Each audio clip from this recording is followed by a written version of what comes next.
Ndabashimiye mwese mukurikiye Fata Ikiganza TV. Nitwa Mushimiyimana Shifura, mfite impano yo kuririmba. Uyu munsi nabateguriye indirimbo nkunda cyane ya Kamariza yitwa Naraye Ndose.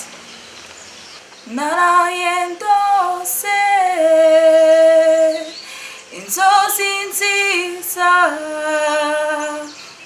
naraye ndose mwana nkunda, n'utwirane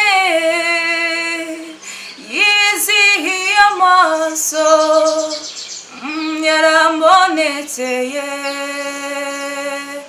arampumuriza, butoshye azira inenge, rurabogera soko kwiteke, agasusuruko karasisikaye, ngiye gusura butoshye, ngiye gusura rurabogera, ngiye gusura umwana nkunda,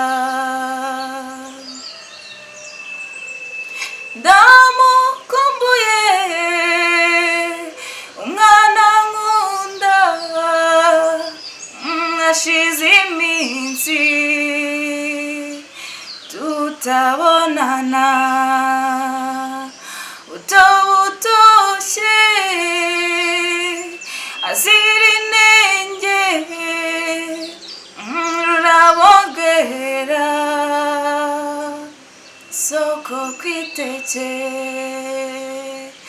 agasusuruko karasisikaye, ngiye gusura butoshye, ngiye gusura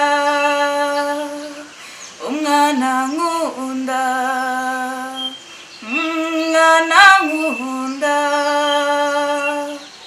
arasa nabike. Ndabashimiye mwese mwarebye iyi video. Icyo nabasaba ni gukora share, comment na like kugira ngo impano yanjye igire aho igera. Murakoze.